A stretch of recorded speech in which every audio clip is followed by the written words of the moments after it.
What we do here is go back.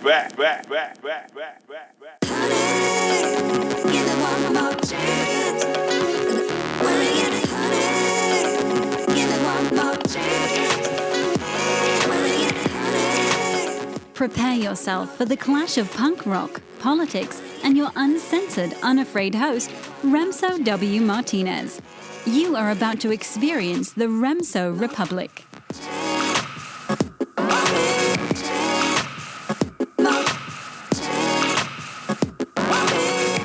Ladies and gentlemen, welcome to another episode of the Remso Republic. I'm your host, Remso Martinez, and this week I've got one of my oldest friends in the realm of politics I could possibly bring on the show. I'm so thankful he was able to come on to do this. He's Logan Albright. He's the current director of research at Free the People, an organization devoted to permanently shifting power away from political insiders and back to local communities and free people. Logan, thank you so much for coming and welcome to the show. It's my pleasure. Thank you. It's not a problem at all. So we were actually talking about this online the other day. You wrote an article over at Conservative Review about taking a radical approach to education. And it's what you and I were talking about when I was interning at FreedomWorks and you were the director of research there. It's this idea that government tries to create a one-size-fits-all type of criteria for how to teach students, but since they can't necessarily do it with the Department of Education, they do it with these backdoor methods that we see of Common Core and other types of strategies. So what you were trying to push in that article, well, you know what, I'm just going to let you explain it if you want to go ahead. Sure. Well, I spent probably the last 3 to 4 years of my life working on the Common Core issue and the education issue, trying to push back against the federal control. And after all that work, what I kind of realized is I think that we've made a mistake in focusing the conversation so heavily on Common Core itself. Common Core is a terrible thing, and I have nothing good to say about it. But I think we've given people the impression that if we get rid of Common Core, suddenly the education system will be fixed, everything will be fine, and we'll be in good shape. And that's just not the case. I think there are much deeper, more fundamental problems with the education system in America that we need to address. And I think the major one of them that no one talks about is the fact that education is compulsory in this country. One of the assumptions that underlies so much of public life, government, politics, everything, is that people have to be forced to do things. You can't rely on people to do things on their own. You can't rely on voluntary relationships. You have to use compulsion and force to get what you want. And the very idea that the only way you can get an educated population is by forcing children to attend school for, 12 years of their lives at least, if you're not counting higher education. And these are, government schools for the most part, or at least schools that are bound by government mandates on what they have to teach. That assumption is wrong, and that assumption is, I think, wholly damaging to our society. But Logan, if you don't force kids to go to school, they'll end up working in sweatshops, or they'll go do drugs and join gangs.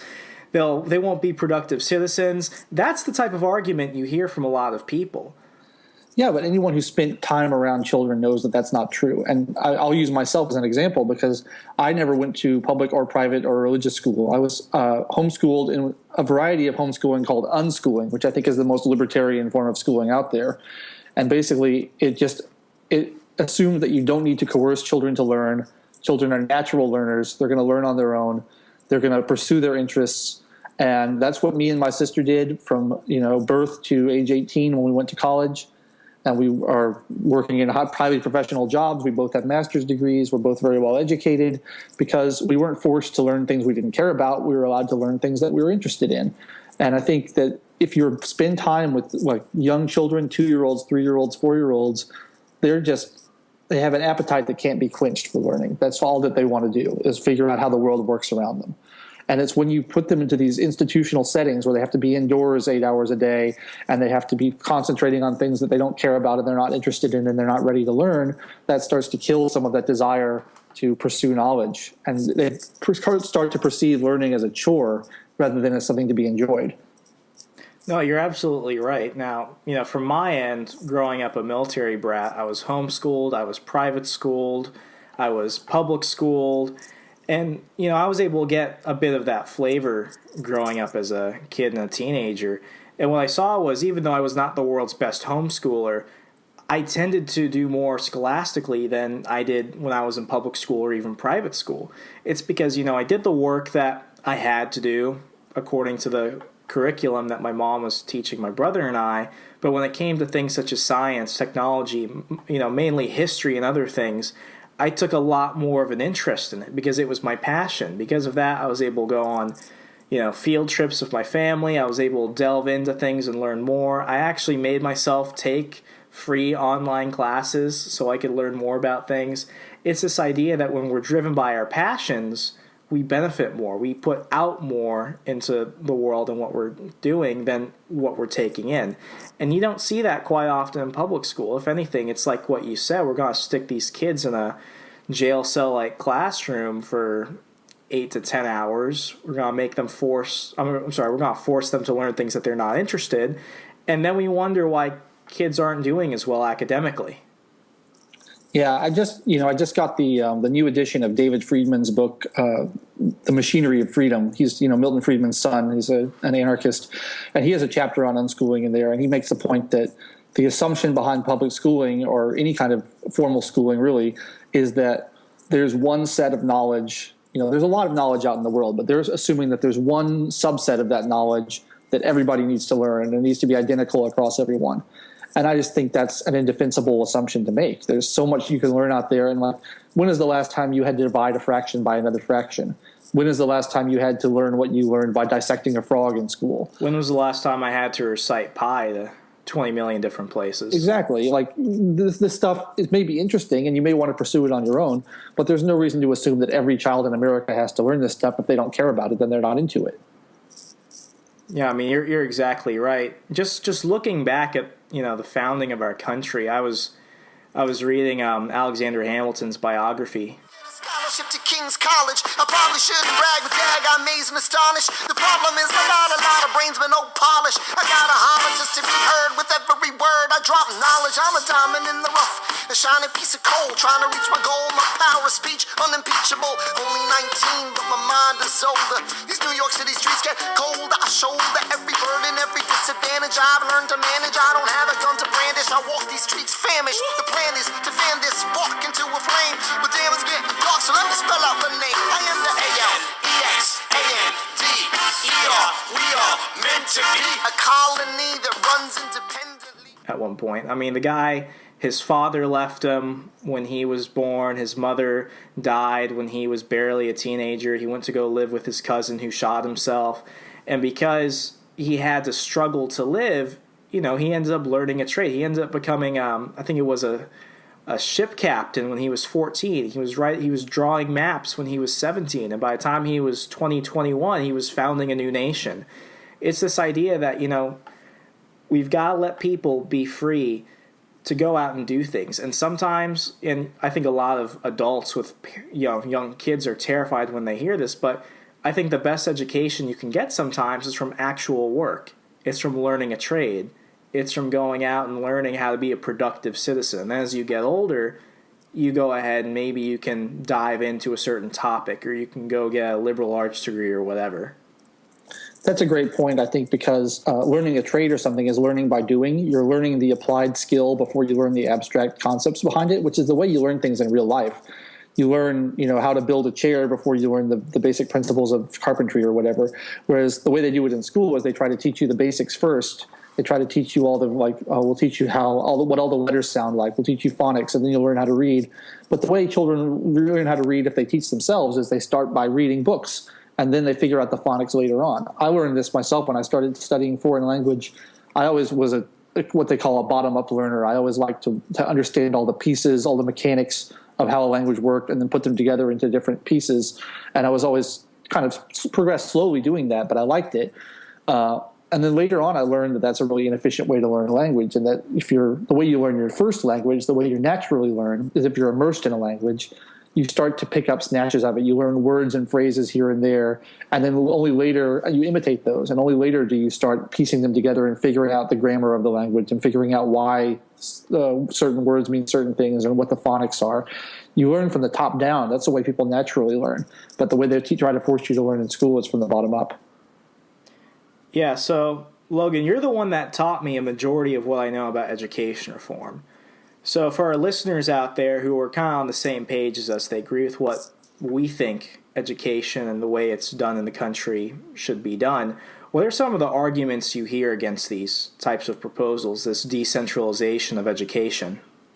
Well, people will always argue that children are going to be stupid. They're not going to learn how to read. They're not going to know be informed. And I always hear, without an informed population, you can't have a functioning democracy. I think it's crazy. If you look at history, before we instituted compulsory schooling in the country, literacy rates were higher than after we implemented it. There's a house I start to rent. Got no reason. What the heck? Kill my landlord. Kill my landlord.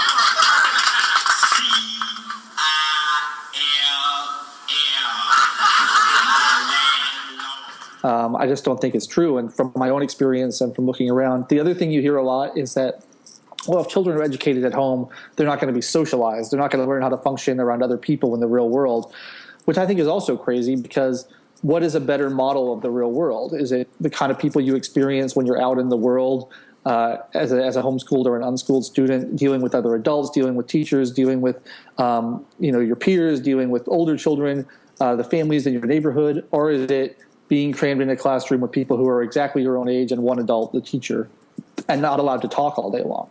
If you're not allowed to talk, how are you going to get socialized? You're not allowed to talk during lunch. They're doing away with recess now. How is that supposed to socialize anybody?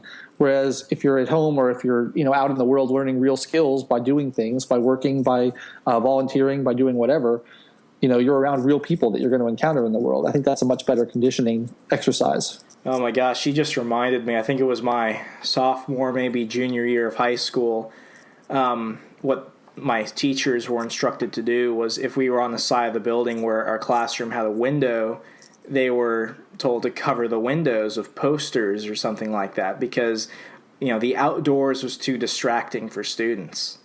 Yeah, God forbid anybody look outdoors and see the sun, Yeah, I mean, you can't stop kids from looking at their phones in class, but you're going to take away windows and everything else. It's this method. I mean, the closest thing it can remind me of is I lived in Australia as a kid, and we visited Port Arthur. It was a penal colony. And what they did for the criminally insane convicts there was they made them put on these leather masks with holes for the eyes, and they had kind of like horse blinders or something to cover their ears, so you had to get right in front of them and yell at them in order for them to hear you. And it's like we're adopting some of the same models for public education, especially as we're medicating kids, because everyone has some type of ADHD. Everyone just has some type of attention issue. We're trying to silence them. We're trying to stop them from dreaming. We're trying to get them to calm down. And the ultimate goal, at least the way I see it, is to make them submit. It's not about education anymore. It's about making submissive citizens. I think that's right. I mean, people talk about indoctrination and they point to, biased history textbooks and things like that. I think it goes deeper than that. The indoctrination of the school system is not about biased history textbooks. It's about what are the lessons you learn? You do what you're told, you submit to authority. These people are your superiors, and they have the right to judge you and grade you and assign you a number. And if you disobey or try to do any independent thinking, you're going to be punished. And they condition you that way for 12 years. And of course, you're going to turn out a bunch of submissive worshipers of authority. It's perfect you bring that up, because that's going to be the next topic for the upcoming segment right after this commercial break. Hang on tight. You're listening to the Remso Republic. We'll be back in a minute. Take the show on the go by subscribing to the Remso Republic on iTunes, SoundCloud, Stitcher, TuneIn, Google Play, and YouTube. Don't be left out. For years, the Republican and Democrat parties have used social issues and crises to keep us at odds with one another. They've divided us into groups and pit each group against the other, while those in government have together collaborated to strip us of our liberty little by little. In 2009, I decided to do something about it, and the Rupert for Senate campaign was born. Government of, by, and for the people requires our participation, not as voters, but as leaders and decision makers. But the parties have made it all but impossible for real, ordinary Americans to do so. So this average American has, since 2009, worked to give the voters, at least of Ohio, a choice outside the parties. The message is simple. The Constitution protects every American equally. but it's powerless to protect itself. That's our job, and it's time we take it seriously. I'm Scott Rupert, independent candidate for Ohio's U.S. Senate, and I approve of this message.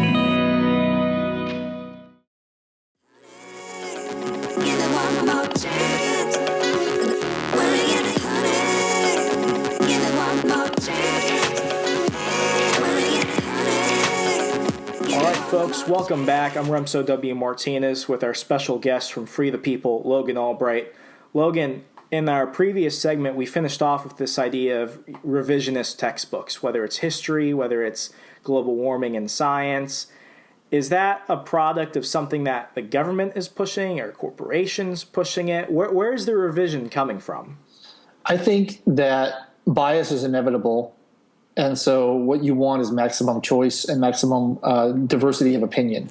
So anytime anyone writes a history textbook, they're going to have a point of view. They're going to have a certain way in which they perceive things, because history is not really about facts. It's about interpretation of facts, right? So in school, you're given one history textbook. You're told this is the way it is, and you're expected to accept that and regurgitate it on a test. I think a much better solution is to give people many history textbooks, give them many different perspectives on history, give them historical fiction, give them period documents from the time, let them read everything, let them see everything, let them decide for themselves what they agree with, what they think is right, what they think is the true reflection or the true interpretation of what actually happened. If you give just one point of view and tell people that's the way it is, it's a very narrow way of looking at the world. You're absolutely right about that. And something that's always bothered me was that apart from just government having a monopoly on education where you're only going to get one-track agenda, I forgot who coined this term, but it's the educational industrial complex. We've got the Bill and Melinda Gates Foundation jumping in. We have Pearson jumping in. Is it more corporation? Is it more government? Is it a collusion? I don't want to sound like I'm bringing up a conspiracy, but because, that everyone will go with, there's this grandmaster globalist plan to indoctrinate our kids. Where's it really coming from? Where's the bias coming from? Because you said that there's a bias being injected into our material. It's going to happen one way or another, but where's the immediate bias coming from? Here's the thing about conspiracy theories, is that usually, most of the time, it's not a conspiracy because people aren't smart enough to make conspiracies. Most of the time, it's a bunch of people with a wrong idea, and it's groupthink. They're all pursuing the same wrong idea.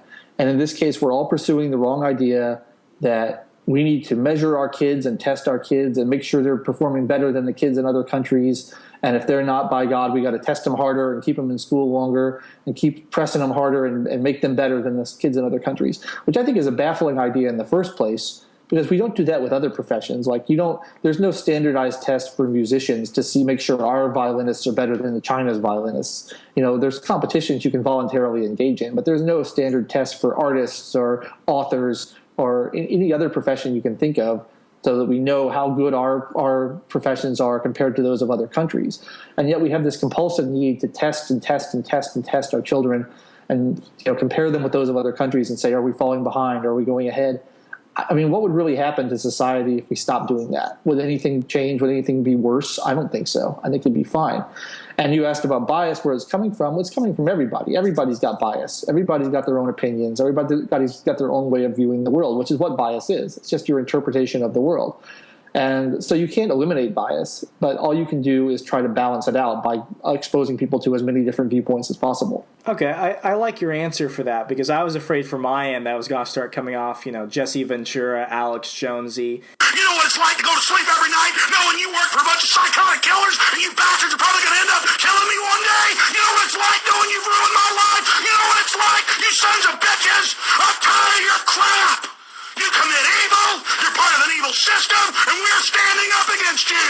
And the Republic is going to defeat you in the end. Some of us won't make it personally through this, but a lot of us are. And in the end, you are going to be brought to justice for all the kids you kidnapped for CPS, all you CPS workers, all you corrupt bureaucrats, all of you that have had your way with innocent children over and over again, who think your evil's invincible. You're not invincible, and God is going to deal with you. But it's like what you said.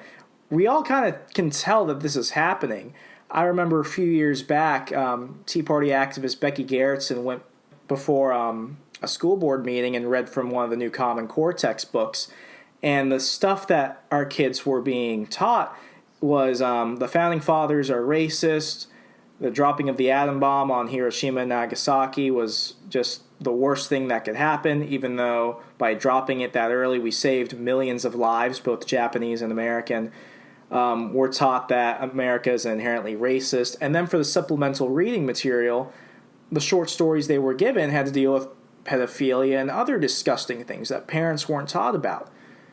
So it seems that there is a bias that's been put in, like you said, but it's incredibly anti-American.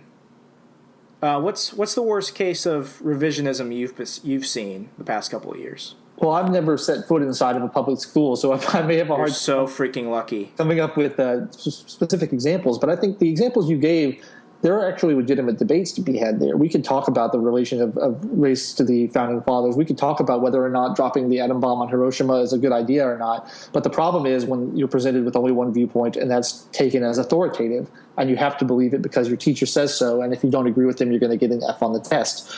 I mean, we need to have all these viewpoints exposed, and I think the problem is a lack of choice. The problem is always, in all of these authoritarian things, a lack of choice. And I would just say, you don't have to do it. Parents and children out there who don't like this, who don't like where the school is taking them, just say no. Just don't do it. Just refuse the test. Take your children out of school. There's lots of other options. There's lots of other things you can do. I think civil disobedience, particularly in the realm of education, is one of the most important things we can do. When I was first started to be on school, almost nobody did it. It was very, very unusual. It was borderline illegal, and people did it anyway. And the government was put in the awkward position of either having to say, okay, well, we're going to allow this, or throwing mothers in prison for wanting to teach their own children. And obviously that was a PR nightmare, so they couldn't do that, so they had to legalize it. And I think, we have to just seize back choice from our government and not just wait for the politicians to do the right thing, because they're not going to do the right thing unless they have a good reason. And a good reason, if the law becomes unenforceable, then that's a good reason to change it.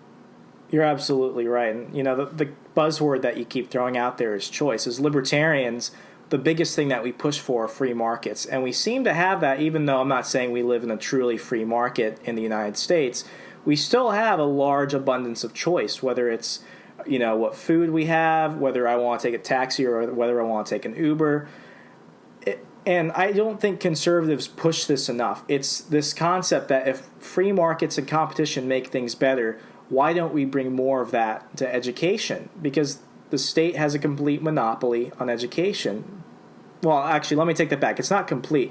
For example, like you said, we have homeschooling. You can go to private school, charter school. So we have small degrees of it, but you still can't necessarily do it. There are some states where they push as many regulations on homeschoolers as they can. But it's like what you said in terms of what you're trying to learn. I remember growing up when I was homeschooled. For fourth grade, my mom used Abeka. She wanted to try something else for me when I ended up being homeschooled again for seventh grade, and we tried Calvert. But we didn't really like Calvert because I was having problems with the math. So I took some from Abeka, I took some from Calvert, and years later, I'm still keeping track of all these new budding homeschooling curriculums. I'm at Liberty University right now, and Liberty University offers a homeschool curriculum for K through 12 education. Heck, there's even the Ron Paul homeschool program that Tom Woods from the Mises Institute is always pushing. So we're seeing this on the rise. Do you think that we're going to see more people opt out of public education, or if it's going to slowly start creeping back more? Well, I'm an optimist, and I do think that people are as public education gets worse, more people are going to opt out of it. I think it's North Carolina where there are now more homeschoolers than there are private school students. It's pretty amazing, and I hope that trend continues. People talk a lot about school choice, and it's usually in the context of which school you can go to, which curriculum you can use. I think we need to start talking about school choice in the context of maybe not going to school at all, or maybe choosing no curriculum over a specific curriculum, the choice whether or not to attend public schooling, because there's a difference between schooling and education. And no one talks about that. I think that's something we need to start bringing into the conversation.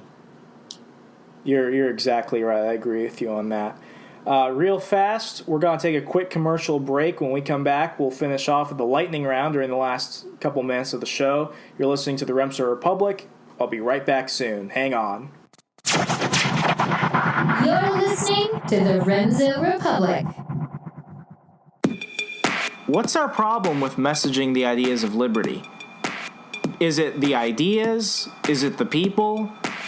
Maybe it's both. Maybe it's the fact that we're just not doing it in a smart type of way.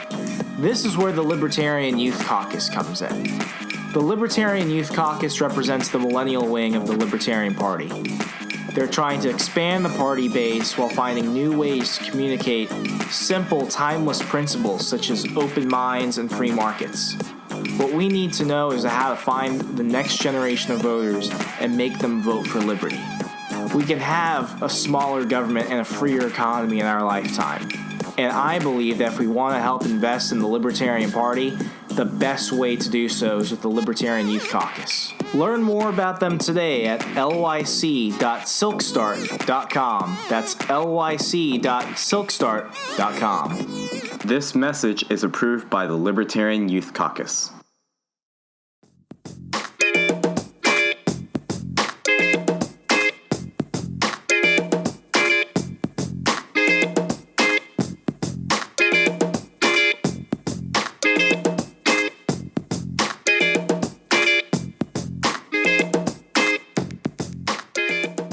Folks, welcome back to the show. Here's everyone's favorite segment, Lightning Round, where Logan will have 1 minute to answer one question. He's going to be given 5 random questions, some about what we discussed on the show, others possibly coming out of left field. If he loses, he loses. But if he wins, he gets ultimate bragging rights, and sometimes all we need in life are bragging rights. So, Logan, are you ready? I guess so. Let's do it. Why is school choice not pushed more by Donald Trump? Because Donald Trump doesn't believe in freedom. Donald Trump's not a freedom-loving guy. Donald Trump is an authoritarian who wants to control everything. Next question. Today, I'm very proud of myself. Question number 2. Should businesses require a high school diploma or a GED before hiring? Businesses should require whatever businesses think they need to hire qualified employees. It's nobody's business other than the owner to decide what they should require. There's no reason to have government involved at all. Question number 3. Department of Education. Abolish, reform, or keep? Abolish. You've got about 55 seconds. You want to explain that one a little bit more? You done messed up, Aaron! I think there's no role for government in education at all, but there's certainly no role for the federal government in education. I can't think of a single thing the Department of Education has done that has yielded a measurable result that has been positive. It sucks away tons of money. It grows bigger every year. There's no reason to keep it. Question number 4. Teachers unions. Good for students, good for teachers, or bad for students, bad for teachers? I can't think of any labor unions that have been good for anybody except for the union bosses personally. Teachers unions are no exception. I think, if people want to voluntarily organize to push back against what they perceive as unfair hiring practices, that's one thing. But teachers unions are confronting the federal government, which, has a monopoly on the good they're trying to sell. So I don't think that is helping anybody, really. And the final question, standardized testing, such as the SAT, ACT. Is it something we place too much of an emphasis on or not? Explain. I don't think we need it. I don't see what good it's really doing. People are saying we need it to sort out, who gets into college and who doesn't. I'd like to see college admissions become more like a job application, where you talk to the person, you decide if they'd be appropriate. And right now we want everybody to go to college. There's certainly no reason for everybody to go to college. We have too many people in there as it is. There's lots of other paths you can take to have a successful life. So if we pared down the number of people going to college, we could have a more intimate sort of hiring application and not need to rely on these arbitrary numbers. And that is Lightning Round. Logan, you have won today's episode of Lightning Round. In fact, you got through this so fast, I think the game is murdered, and we're going to have to find something else for all our future guests. If people want to keep up with you and everything you do at Free the People, well, how can they follow you? I'd recommend going to freethepeople.org. That's where most of our stuff goes up. I also write regularly for ConservativeReview.com. If you'd like to go there, you can find my stuff there as well. Perfect. Thank you, Logan, for coming on the show. Thank you very much. Stay connected to Liberty's Rabble Rouser on Facebook and Twitter to stay up to date with the latest episodes, blogs, and other available content. What are you waiting for? Give me one more chance.